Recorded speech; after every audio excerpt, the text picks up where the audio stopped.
ತ್ಯಾಗ ಮುಖ್ಯವೆಂದು ನಂಬಿದ ಪ್ರಾಮಾಣಿಕ ವ್ಯಕ್ತಿತ್ವ ಹೊಂದಿದ ಟಿಎನ್ ರಾಜಗೋಪಾಲ್, ಧರ್ಮಾಧಿಕಾರಿ ಡಾಕ್ಟರ್ ಎಂಆರ್ ಜಯರಾಮ್, ರೈತರ, ಬಡವರ, ಬಲಹೀನರ ಸರ್ವರ ಪರವಾಗಿರುವಂತಹ ಜನಪರ ಕಾರ್ಯಗಳನ್ನು ಮಾಡಿದಂತಹ ಹಾಗೂ ಸಿ ಬೈರೇಗೌಡರ ಗರಡಿಯಲ್ಲಿ ಪಳಗಿದಂತಹ ಮಹಾನ್ ನಾಯಕ ಟಿಎನ್ ರಾಜಗೋಪಾಲ್ ರವರಾಗಿದ್ದರೆಂದು ಜೆಡಿಎಸ್ ರಾಜ್ಯ ಕೋರ್ ಕಮಿಟಿಯ ಅಧ್ಯಕ್ಷ ಹಾಗೂ ಮಾಜಿ ಶಾಸಕ ಜೆ.ಕೆ. ಕೃಷ್ಣಾರೆಡ್ಡಿ ನುಡಿದರು.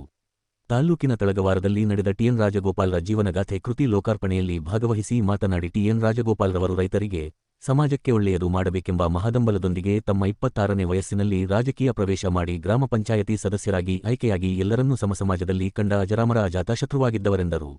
ನನ್ನ ಹಾಗೂ ರಾಜಣ್ಣನವರ ಸಂಬಂಧ 15 ವರ್ಷಗಳಷ್ಟು ಹಳೆಯದಾಗಿದ್ದು ಅವರು ಗ್ರಾಮ ಪಂಚಾಯಿತಿ ಅಧ್ಯಕ್ಷರಾಗಿ, ತಾಲೂಕು ಪಂಚಾಯಿತಿ ಸದಸ್ಯ ಹಾಗೂ ಅಧ್ಯಕ್ಷರಾಗಿ, ಮಿಲ್ಕ್ ಯೂನಿಯನ್ ಮತ್ತು ಕೋಮುಲ್ನಲ್ಲಿ ನಿರ್ದೇಶಕರಾಗಿ, ಅಧ್ಯಕ್ಷರಾಗಿ ಕೆಲಸ ನಿರ್ವಹಿಸಿ ಹಾಲು ಉತ್ಪಾದಕರಿಗೆ ಬೇರೆ ಬೇರೆ ಒಕ್ಕೂಟಗಳಿಗೆ ಪ್ರವಾಸಕ್ಕೆ ಹೋಗಿ ಅಲ್ಲಿನ ಹಾಲು ಉತ್ಪಾದಕರ ವಿಧಾನಗಳನ್ನು ಪರಿಚಯಿಸಿ ಅದನ್ನು ತಮ್ಮಲ್ಲೂ ಅಳವಡಿಸಿಕೊಳ್ಳುವಂತೆ ಮಾಡಿದ್ದು ಮಾತ್ರವಲ್ಲದೆ ಹೈನುಗಾರಿಕೆಯಲ್ಲಿ ಮೊಟ್ಟ ಮೊದಲ ಬಾರಿಗೆ ಹಾಲು ಕರೆಯುವ ಯಂತ್ರಗಳನ್ನು ಸ್ಥಳೀಯ ಡೈರಿಯಲ್ಲಿ ಅಳವಡಿಸಿ ಇತರೆ ಡೈರಿಗೆ ಮಾದರಿಯಾದರು.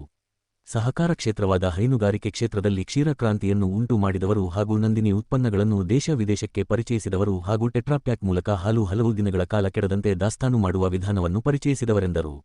ಪ್ರಾಮಾಣಿಕ, ಪಾರದರ್ಶಕವಾಗಿ ಆಡಳಿತದ ಗನ್ನಡಿಯಾಗಿದ್ದ ಮಹಾನ್ ನಾಯಕರಾಗಿದ್ದ ಇವರು ಬಡವರ ಬಗ್ಗೆ ಅನುಕಂಪ, ಕಳಕಳಿ ಇತ್ತು. ಅಧಿಕಾರ ಹಣಕ್ಕಾಗಿ ಆಸೆ ಪಡುವಂತಹ ವ್ಯಕ್ತಿಯಾಗಿರಲಿಲ್ಲ. ತಾತಯ್ಯನವರ ಪರಮಭಕ್ತರಾಗಿದ್ದರೆಂದರು. ಶ್ರೀಕ್ಷೇತ್ರ ಕೈವಾರ ಧರ್ಮಾಧಿಕಾರಿ ಡಾಕ್ಟರ್ ಎಂಆರ್ ಜಯರಾಮ್ ಅಧ್ಯಕ್ಷತೆ ವಹಿಸಿ ಮಾತನಾಡಿ, ಮನುಷ್ಯನಿಗೆ 2 ಮುಖಗಳಿರುತ್ತವೆ, ಅಂತರಂಗ, ಬಹಿರಂಗ ವ್ಯಕ್ತಿತ್ವಗಳಿರುತ್ತವೆ. ಅಂತರಗಂಧದಿಂದ ಮಾಡುವಂತಹ ಪ್ರತಿಯೊಂದು ಕೆಲಸವೂ ಧೀಮಂತವಾಗಿರುತ್ತದೆ ಹಾಗೂ ಸಮಸಮಾಜದ ಒಳಿತಿಗಾಗಿ ರೂಪುಗೊಳ್ಳುವಂತಹವಾಗಿರುತ್ತವೆಂದರು. ವ್ಯಕ್ತಿಯ ಕುಟುಂಬ ಮತ್ತು ಮನೆತನದಿಂದಲೂ ವ್ಯಕ್ತಿಗೆ ಶಕ್ತಿ ಮತ್ತು ಅಂಶಗಳು ಲಭಿಸುತ್ತವೆ. ಅಂತಹ ಮನೆತನದಿಂದ ಬಂದ ಟಿಎನ್ ರಾಜಗೋಪಾಲ್ ಅಂತಹ ಶಕ್ತಿಯನ್ನು ಹೊಂದಿರುವ ವ್ಯಕ್ತಿಯಾಗಿದ್ದರೆಂದರು. ಕಲ್ವಮಂಜರಿ ಗೋಪಾಲಗೌಡ ಟಿಎನ್ ರಾಜಗೋಪಾಲ್ರ ಜೀವನಗಾಥೆಯ ಸಾರಾಂಶವನ್ನು ಸಂಕ್ಷಿಪ್ತವಾಗಿ ತಿಳಿಸಿದರು. ಕೃತಿ ರಚನಾಕಾರ ಟಿವಿ ನಾಗರಾಜಗೌಡ ಪ್ರಾಸ್ತಾವಿಕ ನುಡಿ ನುಡಿದರು. ಟಿ ಆನಂದ್ ಮತ್ತು ತಂಡದವರಿಂದ ವಿವಿಧ ಕೀರ್ತನೆಗಳನ್ನು ಹಾಡಿ ಅರ್ಥೈಸಿ ನೆರೆದಿದ್ದವರಿಗೆ ಬಾಳ ಸಾಂಗತ್ಯಗಳನ್ನು ತಿಳಿಸಿದರು.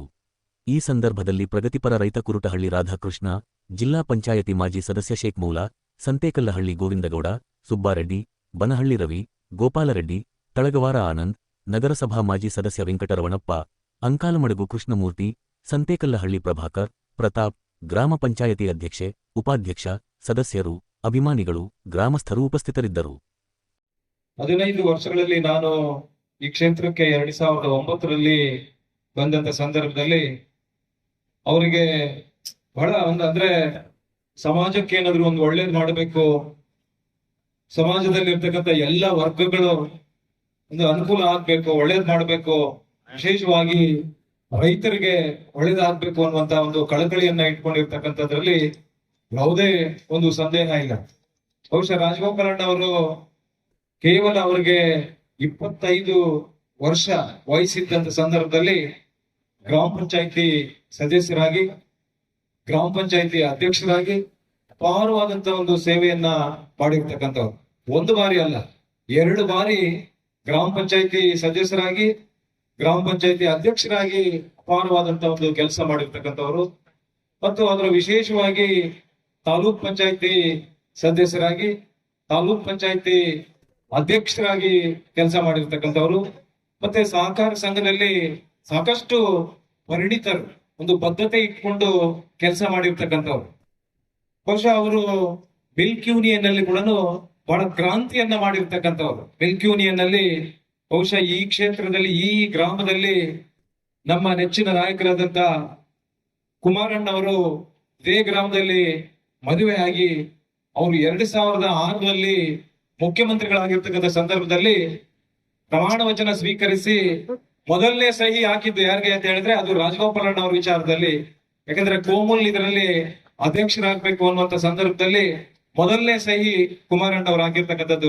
ಅಂದ್ರೆ ಕುಮಾರಣ್ಣವ್ರಿಗೂ ಗೊತ್ತಿತ್ತು ಅವರು ಯಾವ ರೀತಿ ಒಂದು ಕೆಲಸ ಮಾಡ್ಬೇಕಾದ್ರೆ ಎಷ್ಟು ಬದ್ಧತೆ ಇತ್ತು, ಜನರಿಗೆ ಯಾವ ರೀತಿ ಅನುಕೂಲ ಮಾಡಬೇಕು, ಏನ್ ಮಾಡ್ಬೇಕು, ಹೇಗ್ ಮಾಡ್ಬೇಕು ಅನ್ನುವಂಥದ್ದು ಎಷ್ಟು ಕಳಕಳಿ ಇತ್ತು ಅಂತ ಹೇಳಿದ್ರೆ ಆ ಒಂದು ಕೋಮಲ್ ಇದರಲ್ಲಿ ವಿಚಾರದಲ್ಲಿ ಬೇರೆ ಬೇರೆ ಕರ್ಕೊಂಡು, ಅಧ್ಯಕ್ಷರಾಗಿ ನಿರ್ದೇಶಕರನ್ನ ಕರ್ಕೊಂಡು ಅಲ್ಲಿ ಯಾವ ರೀತಿ ವ್ಯವಸ್ಥೆಗಳಿದೆ, ನಾವು ಏನ್ ಮಾಡ್ಬೇಕು, ಮತ್ತೆ ಅದೇ ತರ ನಾವು ಮುಂದುವರಿಸ್ಬೇಕಾ ಅಥವಾ ಅದು ಬೇರೆ ರೀತಿಯಲ್ಲಿ ನಾವು ಅದನ್ನ ಒಂದು ಕ್ರಾಂತಿ ಅಂದ್ರೆ ಜನ ಮೆಚ್ಚುವಂತ ಕೆಲಸಗಳನ್ನ ನಾವು ಮಾಡ್ಬೇಕು ಅನ್ನುವಂತ ಪ್ರವಾಸಗಳನ್ನ ಮಾಡಿ ಅಲ್ಲಿ ಯಾವ್ಯಾವ ರೀತಿ ಏನು ವಿದೇಶಕ್ಕೆ ಯಾವ ಉತ್ಪನ್ನಗಳು ಹೋಗ್ತಾ ಇದೆ, ನಾವೇನ್ ಮಾಡ್ಬೇಕು ಅಂದ್ರೆ ಒಂದು ಕ್ರಾಂತಿಯನ್ನೇ ಮಾಡಿರ್ತಕ್ಕಂಥವ್ರು ಯಾರಾದ್ರೂ ಇದ್ರೆ ಆ ಒಂದು ಮಿಲ್ಕ್ ಯೂನಿಯನ್ ಅಲ್ಲಿ ರಾಜಗೋಪಾಲಣ್ಣ. ರಾಜಗೋಪಾಲಣ್ಣವರ ಒಂದು ಸೇವೆ ಅಪಾರವಾಗಿರ್ತಕ್ಕಂಥದ್ದು. ನಾನು ಈ ಕ್ಷೇತ್ರದಲ್ಲಿ ಬಂದ ನಂತರ ನಾನು ಬೆಂಗಳೂರಿನಿಂದ ಬಂದಿದ್ದೆ. ನಾನು ಯಾರು ಏನು ಅನ್ನುವಂಥದ್ದು ಅವ್ರಿಗೇನೂ ಗೊತ್ತಿರಲಿಲ್ಲ. ಆದ್ರೆ ಆ ಒಂದು ಕುಟುಂಬದ ವಿರುದ್ಧ ನಾವು ಹೋರಾಡಿ ನಾವಿಲ್ಲಿ 3 ಸಾರಿ ಸೋತಿದ್ದೀವಿ, ಇಲ್ಲಿ ಗೆಲ್ಲಲೇಬೇಕು ಅಂತ ಹೇಳಿ ಒಂದು ಪಣವನ್ನ ತೊಟ್ಟು ನಿಜವಾಗ್ಲೂ ಕೂಡ ನನ್ನ ಮೊದಲನೇ 2013ರಲ್ಲಿ ನಡೆದಂತ ಚುನಾವಣೆಯಲ್ಲಿ ಮೊದಲನೇ ಗೆಲುವಿಗೆ ಅಪಾರವಾಗಿ ಶ್ರಮಿಸಿ ನನ್ನ ಶಾಸಕರಾಗ್ಲಿಕ್ಕೆ ಮಾಡಿರ್ತಕ್ಕಂಥ ರಾಜಗೋಪಾಲಣ್ಣವರ ಕೊಡುಗೆ ಬಹಳ ಅಪಾರವಾಗಿರ್ತಕ್ಕಂಥದ್ದು. ನಾವೆಲ್ಲರೂ ಕೂಡ ಅವಿಸ್ಮರಣೀಯವಾದಂತದ್ದು. ನಾನು ಶಾಸಕರಾದ ನಂತರ ಅವ್ರಿಗೆ ಯಾವ ರೀತಿ ಅಂತಂದ್ರೆ, ಜನಗಳಿಗೆ ಏನಾದ್ರೂ ಒಂದು ಕೆಲಸ ಕಾರ್ಯಗಳಾಗ್ಬೇಕು ಅಂತ ಹೇಳಿದ್ರೆ ನನ್ನ ಮೇಲೆ ಎಷ್ಟೋ ಸಾರಿ ಬೇಸರನು ಮಾಡ್ಕೊಂಡಿದ್ದಾರೆ, ಗಲಾಟೆನೂ ಮಾಡ್ತಾ ಇದ್ರು. ನಾನು ಏನಾದ್ರೂ ಬಂದು ನನಗೆ ಹೇಳಿದಾಗ, ನಾನು ಇಂಥ ಕೆಲಸ ಆಗ್ಬೇಕು ಇಂಥ ಅಧಿಕಾರಿಯಿಂದ ಅಂತ ಹೇಳಿದಾಗ ನಾನು ಯಾಕೆಂದ್ರೆ ನಾವು ವಿರೋಧ ಪಕ್ಷದಲ್ಲಿದ್ದೆ, ನನಗೆ ಸ್ವಲ್ಪ ಅರಿವಿತ್ತು. ವಿರೋಧ ಪಕ್ಷದಲ್ಲಿದ್ದೀವಿ, ಹೇಗೆ ಕೆಲಸ ಮಾಡಬೇಕು, ಅಧಿಕಾರಿಗಳ ಹತ್ರ ಹೇಗೆ ಮಾತನಾಡ್ಬೇಕು ಅಂತ ಹೇಳಿ ನಾನು ಅವ್ರು ಹೇಳಿರ್ತಕ್ಕಂಥ ಕೆಲಸ ಮಾಡ್ಬೇಕು ಅಂತ ಹೇಳಿ ಅವ್ರು ಸ್ವಲ್ಪ ನೈಸ್ ಆಗಿ ಮಾತಾಡಿದ್ರೆ ಫೋನ್ ಇಟ್ಟ ಮೇಲೆ ನನ್ನ ಮೇಲೆ ಗಲಾಟೆ ಮಾಡ್ತಾ ಇದ್ರು. ಈ ತರ ಎಲ್ಲ ಮಾತಾಡಿದ್ರೆ ಆಗೋದಿಲ್ಲ, ಜೋರಾಗಿ ಮಾತಾಡ್ಬೇಕು ಅಂತ ಹೇಳಿ. ಯಾಕಂದ್ರೆ ಅವ್ರು ಬೈರೇಗೌಡರ ಗರಡಿಯಲ್ಲಿ ಪಳಗಿರ್ತಕ್ಕಂಥವ್ರು. ಬೈರೇಗೌಡರು ಗರಡಿಯಲ್ಲಿ ಪಳಗಿ ಅವರೆಲ್ಲ ನೋಡಿರ್ತಕ್ಕಂಥದ್ದು. ಬೈರೇಗೌಡರು ಏನಾದ್ರು ಒಂದಿಂತದ್ ಹಾಕ್ಬೇಕು ಅಂತ ಹೇಳಿದ್ರೆ ಅವ್ರು ಕ್ಷೇತ್ರಕ್ಕೆ ಹೆಚ್ಚು ಬರ್ತಾ ಇರ್ಲಿಲ್ಲ. ಕ್ಷೇತ್ರದಲ್ಲಿ ಏನಾದ್ರು ಕೆಲಸ ಕಾರ್ಯಗಳು ಆಗ್ಬೇಕು ಅಂತ ಹೇಳಿದ್ರೆ ಪೂರ್ತಿ ರಾಜಗೋಪಾಲಣ್ಣ ಅವ್ರ ಮೇಲೆ ಇರ್ತಾ ಇದ್ರು. ರಾಜಗೋಪಾಲಣ್ಣ ಅವ್ರನ್ನ ಎಬ್ಬರಿಸ್ಬೇಕಾಗಿರ್ಲಿಲ್ಲ. ಜನ ಬಂದು ಬೆಳಗ್ಗೆ 6 ಗಂಟೆಗೆ ಎದ್ದು ಚೇರ್ ಹಾಕೊಂಡು ಕುಂತ್ಕೊಂಡು ಜನರು ಕಾಯ್ತಾ ಇದ್ರು. ಬಹುಶಃ ಯಾವ MLA ಮನೆ ಹತ್ರನೂ ಜನ ಇರ್ತಾ ಇರ್ಲಿಲ್ಲ, ಯಾವ ಮಂತ್ರಿಗಳ ಮನೆ ಹತ್ರನೂ ಜನ ಇರ್ತಾ ಇರ್ಲಿಲ್ಲ. ರಾಜಗೋಪಾಲಣ್ಣ ಮನೆ ಹತ್ರ ಒಂದು 40-50 ಜನ ಬೆಳಗಾದ್ರೆ 6 ಗಂಟೆ ಆದ್ರೆ ಅವ್ರ ಮನೆ ಹತ್ರ ಜನ ಇರ್ತಾ ಇದ್ರು. ಅಂದ್ರೆ ಆ ರೀತಿ ಆಸಕ್ತಿ ಇತ್ತು, ಆ ರೀತಿ ಉತ್ಸಾಹ ಇತ್ತು. ಆದ್ರೆ ನನ್ನ ಮೇಲೆ ಕೂಡ ಕೋಪ ಮಾಡ್ಕೊಂಡ್ಬಿಡ್ತಾ ಇದ್ರು. ಈ ರೀತಿ ಎಲ್ಲ ಮಾತಾಡ್ ನನಗೆ ಅರ್ಥ ಆಗ್ತಾ ಇತ್ತು, ಇದು ಬೈರೇಗೌಡರು ಗರಡಿಯಲ್ಲಿ ಪಳಗಿರ್ತಕ್ಕಂಥದ್ದು, ಹಾಗಾಗಿ ಸಹಜವಾಗಿ ಕೋಪ ಬರುತ್ತೆ ಅಂತ ಹೇಳಿ. ಅಣ್ಣ ನಿಮ್ ಕೆಲ್ಸ, ನೀವ್ ಹೇಳಿದ ಕೆಲಸ ಆಗ್ಬೇಕಾ ಬೇಡವಾ ಅಂತ ನಾನು ಕೆಲಸ ಮಾಡಿಸ್ತಾ ಇದ್ದೆ. ಅವ್ರು ಹೇಳಿರ್ತಕ್ಕಂಥ ಕೆಲಸಗಳು ಮಾಡಿಸ್ತಾ ಇದ್ದೆ. ಮತ್ತು ಗ್ರಾಮಗಳಲ್ಲಿ ಕೂಡ ಈ ಭಾಗದಲ್ಲಿ ಎಲ್ಲೆಲ್ಲಿ ಏನ್ ಕೆಲಸ ಆಗ್ಬೇಕು, ಬಹುಶಃ ಕೈವಾರ ಹೋಬಳಿ ಒಂದೇ ಅಷ್ಟೇ ಅಲ್ಲ, ಬೇರೆ ಬೇರೆ ಹೋಬಳಿಗಳಲ್ಲಿ ಸಂಪರ್ಕ ಇತ್ತು. ಆ ಜನರ ಕೆಲಸಗಳು ಕೂಡ ಎಲ್ಲ ಇಡೀ ತಾಲೂಕಿನಲ್ಲಿ ನಾವು ತಾಲೂಕು ಅಧ್ಯಕ್ಷರಾಗಿ ಏನೇನ್ ಮಾಡ್ಬೇಕು, ಏನು ಬಹಳ ಆಸಕ್ತಿ ಇಟ್ಕೊಂಡು ಕೆಲಸ ಮಾಡಿರ್ತಕ್ಕಂಥವ್ರು.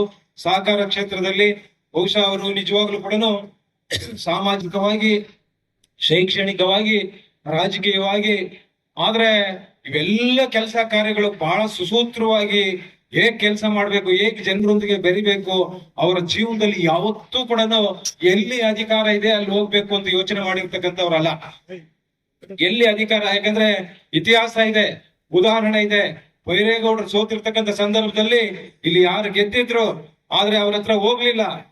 ಅವ್ರ ಹತ್ರ ಗೆದ್ದಿರೋರ ಹತ್ರ ಗೆಲ್ಲಿಸಿ, ಆನಂತರ ಗೆದ್ದಿರ್ತಕ್ಕಂಥವ್ರು ಜನರಿಂದ ಯಾವಾಗ ದೂರ ಆದ್ರು, ಆದ್ರೆ ಕೆಲಸ ಕಾರ್ಯಗಳಲ್ಲಿ ಅವ್ರು ಎಲ್ಲಿ ಹಿಂದೆ ಬಿದ್ರು, ಆವತ್ತಿನ ಸಂದರ್ಭದಲ್ಲಿ ಬೈರೇಗೌಡರು ಸೋತಿದ್ರು ಕೂಡ ಬೈರೇಗೌಡರ ಜೊತೆ ಯಾಕೆ ಹೋಗ್ಬೇಕು ಅಂತ ಚಿಂತನೆ ಮಾಡಿರ್ತಕ್ಕಂಥವ್ರು.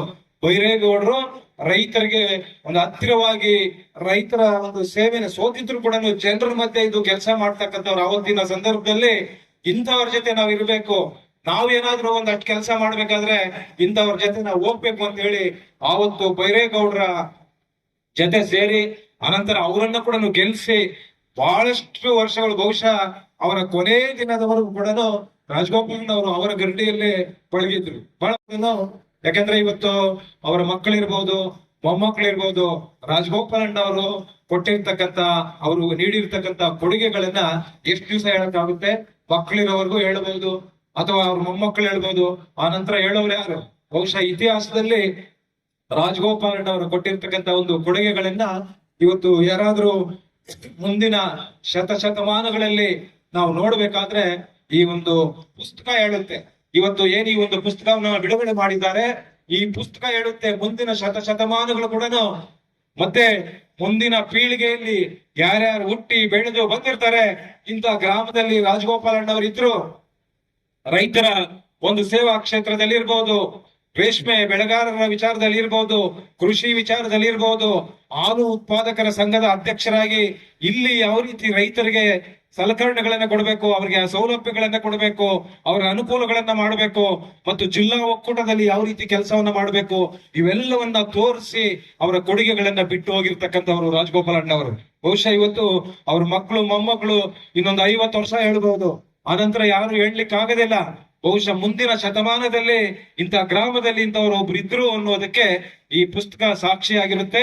ಈ ಪುಸ್ತಕ ಹೇಳುತ್ತೆ, ಇನ್ನು 100 ವರ್ಷಗಳು ಈ ಪುಸ್ತಕ ಹೇಳುತ್ತೆ ರಾಜಗೋಪಾಲಣ್ಣ ಅವ್ರು ಯಾರು, ಅವ್ರು ಏನ್ ಮಾಡಿದ್ರು ಅನ್ನುವಂಥದ್ದನ್ನ ಈ ಪುಸ್ತಕ ಹೇಳುತ್ತೆ. ಹಾಗಾಗಿ ನಾಗರಾಜಣ್ಣ ಅವ್ರು ಕೂಡ ಬಹಳ ಮಾಹಿತಿಯನ್ನ ಸಂಗ್ರಹ ಮಾಡಿ ಇವತ್ತು ಇಂಥ ಒಂದು ಪುಸ್ತಕ ಬಿಡುಗಡೆ ಮಾಡಿದ್ದಾರೆ. ಬಹುಶಃ ಇನ್ನು ಮುಂದಿನ ಶತಮಾನಗಳಲ್ಲಿ ರಾಜಗೋಪಾಲಣ್ಣ ಅವರ ಹೆಸರು ಚಿರಾಯವಾಗಿರ್ಬೇಕು, ಅದಕ್ಕೆ ಒಂದು ನಾಂದಿಯನ್ನ ಹಾಡಿದ್ದಾರೆ ಇವತ್ತು ನಾಗರಾಜಣ್ಣ ಅವರು. ಆ ಪುಸ್ತಕ ನಾವು ಓದಬೇಕು. ಕಾಲಕ್ರಮೇಣ ಬೇರೆ ಬೇರೆ ರಾಜಕೀಯ ಕಾರಣಗಳಿಂದ ಕೂಡ ಇವ್ರ ಜೊತೆಯಲ್ಲಿ ಇದ್ದಂತವ್ರು ಕೂಡ ಬೇರೆ ಬೇರೆ ಕಡೆ ಹೋದ್ರು. ಅವರು ನಿರಂತರವಾಗಿ ಅವ್ರು ಬದುಕಿರೋವರೆಗೂ ಕೂಡ ನಮ್ಮ ಜೊತೆಯಲ್ಲಿ ಇದ್ರು, JDS ನಲ್ಲೇ ಇದ್ರು.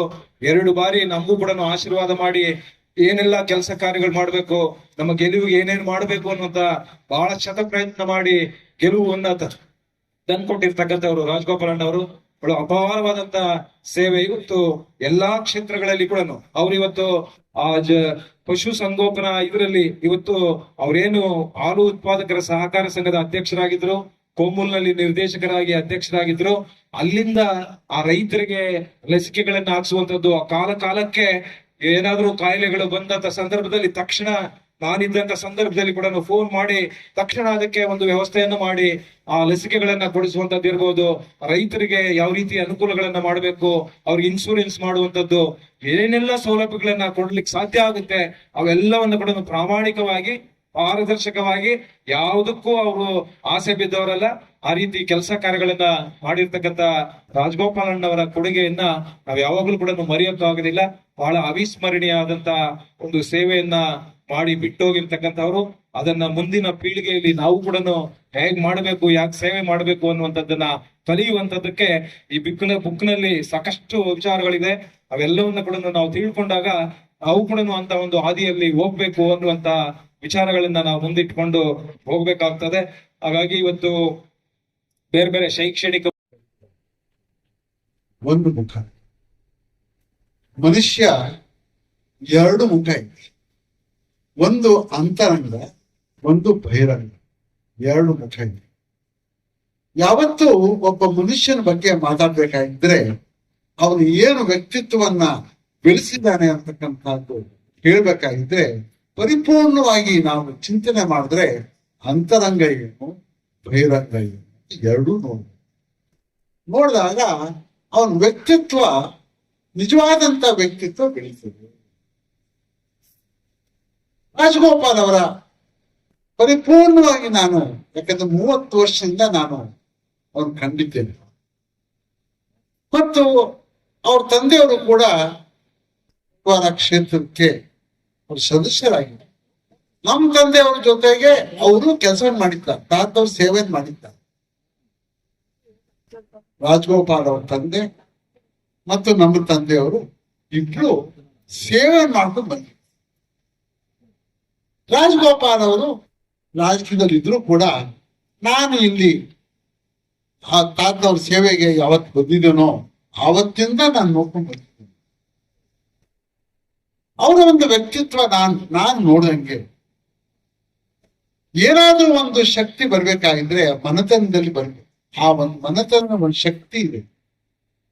ಎಲ್ಲ ಮನೆತನ ಒಂದೇ ತರ ಆಗುದಿಲ್ಲ. ಧಾರ್ಮಿಕವಾಗಿ ಆ ಚಿಂತನೆ ಮಾಡುವಂತಹ ಮನೆತನ ಏನಿರ್ತದೆ, ಆ ಮನೆತನದ ವಿಚಾರಗಳೇ ಬೇರೆ, ಬೇರೆಯವರು ಬೇರೆ. ಇದು ಆ ಪರಂಪರೆ, ಆ ಚಿಂತನೆಗಳು ಬೇರೆ ಬೇರೆ ಆಗ್ತದೆ. ರಾಜಗೋಪಾಲ್ ಅವರ ತಂದೆಯವರು ಪರಮ ಭಕ್ತರು, ತಾತಯ್ಯನವರ ಪರಮ ಭಕ್ತರು. ಅವರನ್ನ ನಂಬಿರ್ತಕ್ಕಂಥವ್ರು ಸದಾ ಕಾಲವನ್ನ ಈ ಒಂದು ಅವ್ರು ಬರೀತಕ್ಕಂಥ ಕೀರ್ತನೆಗಳನ್ನ ಹಾಡಿ ಸಂತೋಷದಿಂದ ಇರ್ತಕ್ಕಂಥ ಅವರು ನಾನು ಕಂಡಿದ್ದೇನೆ. ತದನಂತರ ಆ ವಂಶ ಬರಬೇಕಲ್ಲ, ಆ ಅಂಶ ರಾಜಗೋಪಾಲ್ ಅವ್ರಿಗೆ ಬಂದಿದೆ. ಏನು ಪರಿಣಾಮ? ಅದು ತ್ಯಾಗದ ಜೀವ. ಲೋಕದಲ್ಲಿ ತ್ಯಾಗದ ಜೀವ. ತ್ಯಾಗವನ್ನ ಮಾಡ್ಕೊಂಡು ಬಂದು, ತ್ಯಾಗ ಅಂದ್ರೆ ಯಾವಾಗ ನಾವು ತ್ಯಾಗ ಅಂತ ಹೇಳ್ತೇವೆ? ಯಾವಾಗ ಸಮಾಜದಲ್ಲಿ ಸಮಭಾವನೆಯಿಂದ ಯಾರು ನೋಡ್ತಾರೋ, ಸಾಮರಸ್ಯದಿಂದ ಯಾರು ಅದನ್ನ ನಂಬಿದಾರೋ ಅವರು ತ್ಯಾಗದ. ಹಣ ಅಧಿಕಾರ ಮುಖ್ಯವಲ್ಲ, ತ್ಯಾಗವೇ ಒಂದು ಮುಖ್ಯಸ್ಥ ಸ್ಥಳ. ಇವತ್ತು ಈಗಿನ ಕಾಲದಲ್ಲಿ ಇದ್ರ ಬಗ್ಗೆ ಜಾಸ್ತಿ ಇವತ್ತು ಆಯ್ತಪ್ಪ ನಾಳೆ ಬೆಳಗ್ಗೆ ಮರ್ತು ಬಿಡ್ತಾರೆ. ಆದರೆ ಇನ್ನೊಂದು ಲೋಕ ಇದೆಯಲ್ಲ, ಅದು ಮರೆಯೋದಿಲ್ಲ. ಆ ಒಂದು ಲೋಕ ಏನಿದೆ, ಯಾರು ಅದರ ಬಗ್ಗೆ ಚಿಂತನೆ ಮಾಡಿ ಆ ಒಂದು ಅಂಶವನ್ನ ಸ್ವೀಕಾರ ಮಾಡಿ ಅವರು ಈ ಲೋಕದಲ್ಲಿ ಏನು ತ್ಯಾಗವನ್ನು ಮಾಡಿದ್ದಾರೆ ಅದೆಲ್ಲವನ್ನು ಕೂಡ ಅವ್ರು ಇಲ್ಲದೆ ಇದ್ರು ಕೂಡ ಅವ್ರ ಮುಂದೆ ಜೀವನ ಒಳ್ಳೇದಾಗ್ತದೆ, ಒಳ್ಳೆ ಬೆಳವಣಿಗೆ ಆಗ್ತದೆ, ಒಳ್ಳೆ ಶ್ರೀಮಂತದಿಂದ ಬೆಳವಣಿಗೆ ಆಗ್ತದೆ, ಒಳ್ಳೆ ಮನುಷ್ಯನಾಗಿ, ಒಬ್ಬ ಸಂಸ್ಕೃತದಲ್ಲಿ ಇರ್ತಕ್ಕಂಥ ಒಬ್ಬ ಮನುಷ್ಯನಾಗಿ ದೇವತ್ವವನ್ನು ಪಡೆಯುವಂತ ಒಂದು ಪುಣ್ಯ ರಾಜಗೋಪಾಲ್ ಅವರು ಪಡೆದಿದ್ದಾರೆ. ಇದು ಮುಖ್ಯ.